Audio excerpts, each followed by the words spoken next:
Right now, somewhere in America, a family is sitting at a kitchen table looking at a mortgage rejection letter. Their credit score is fine, their income is fine, their savings are fine, but the rate came back too high, and they cannot afford it. They have no idea why. And neither does almost anyone else, because the answer is not in their credit history. It is not in their bank. It is not even in this country. The answer is in Tokyo. In 2026, Japan raised its own interest rates for the first time in decades. And within weeks, mortgage rates in American cities spiked. Families across the country were rejected for loans they would have qualified for 6 months earlier. Nobody explained why. Nobody connected the dots, because the dots are not supposed to be connected. This video is going to connect them. And once you see how the system actually works, you will never look at your bank account, your mortgage payment, or your savings the same way again.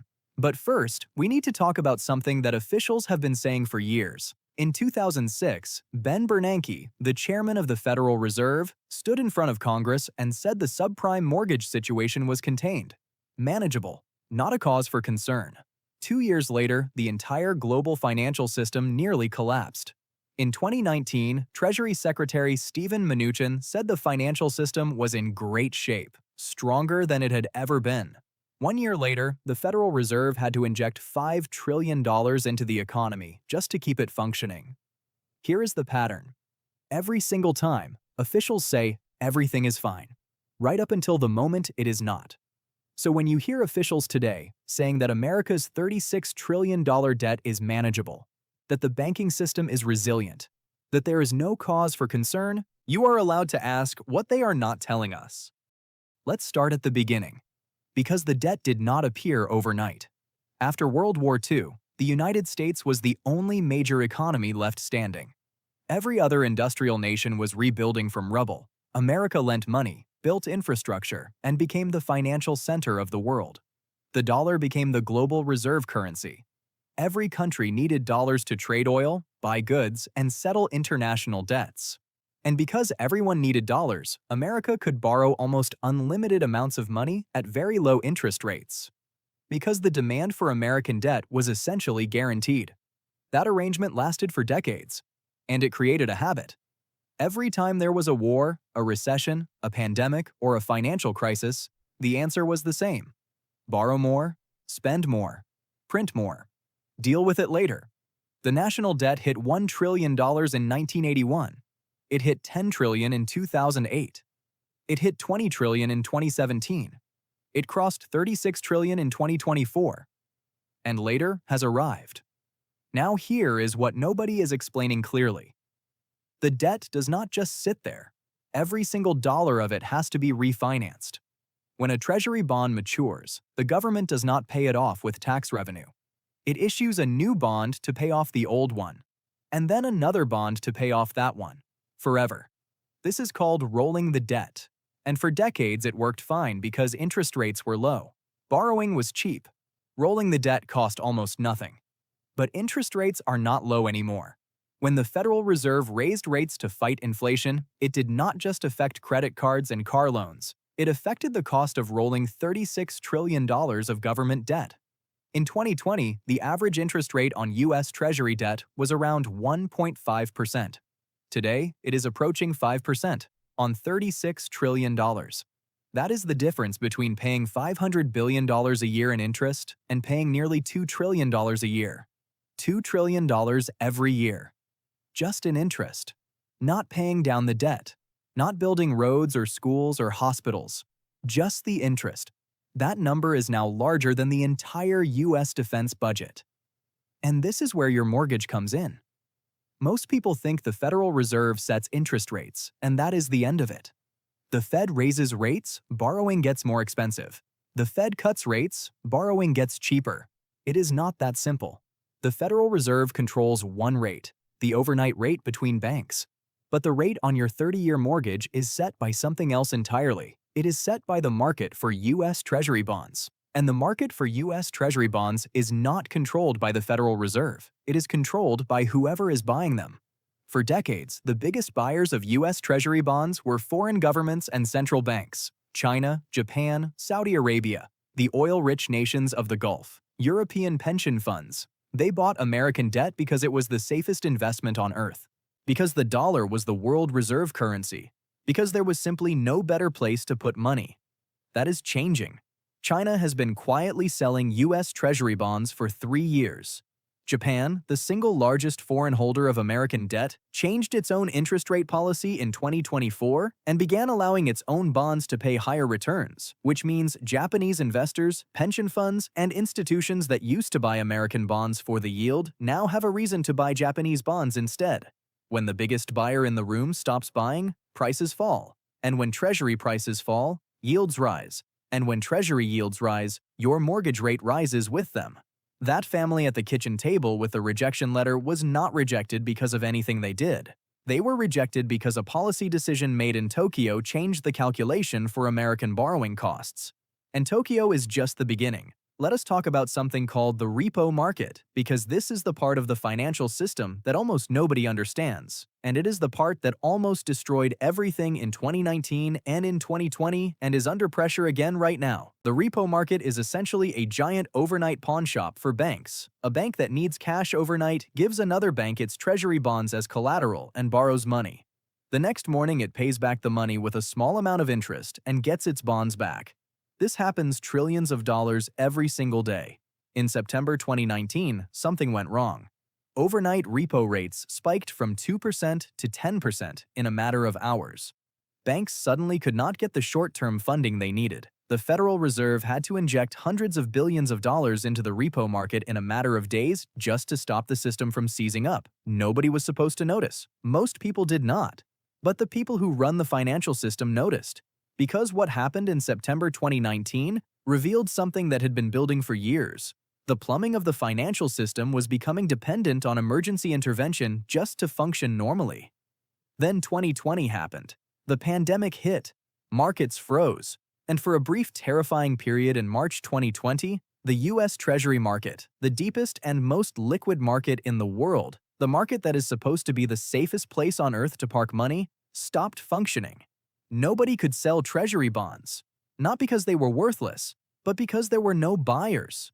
The system that was supposed to always have buyers had no buyers. The Federal Reserve had to step in and buy over $1 trillion of treasury bonds in less than 3 weeks, not to stimulate the economy, to keep the market itself from breaking.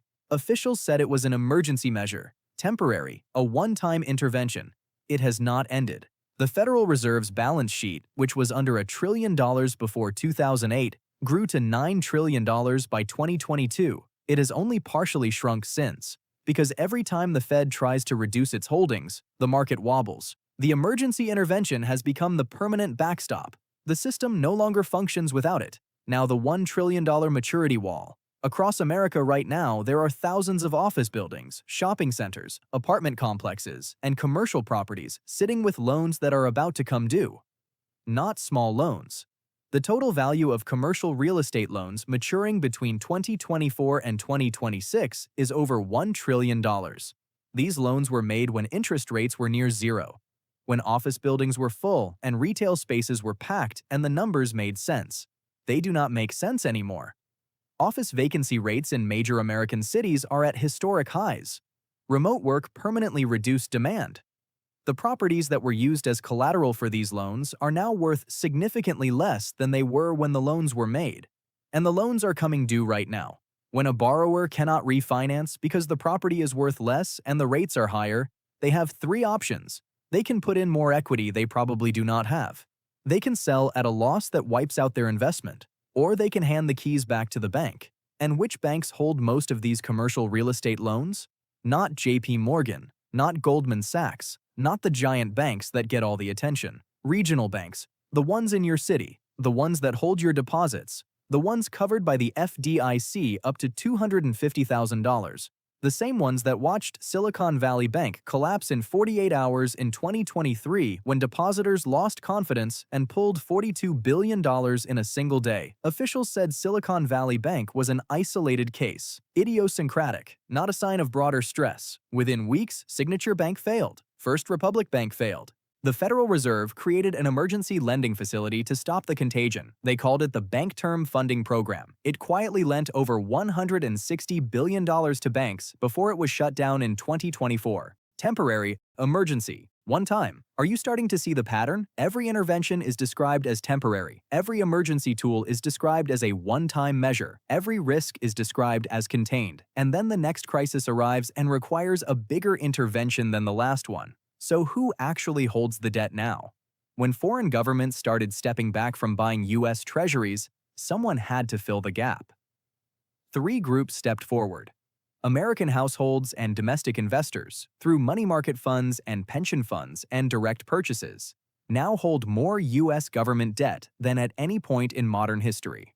Which means if the value of that debt falls, it is not foreign governments who take the loss. It is American retirement accounts. The Federal Reserve itself holds trillions in treasury bonds on its balance sheet, purchased during successive rounds of emergency intervention. Which means the central bank that is supposed to be independent of the government it regulates now owns a significant portion of that government's debt. And the third group, the most concerning, hedge funds and leveraged investors using borrowed money to buy treasury bonds, betting on small differences in yield between different types of bonds, a trade called the basis trade. These investors are using enormous leverage, sometimes 50-to-1, to amplify tiny returns.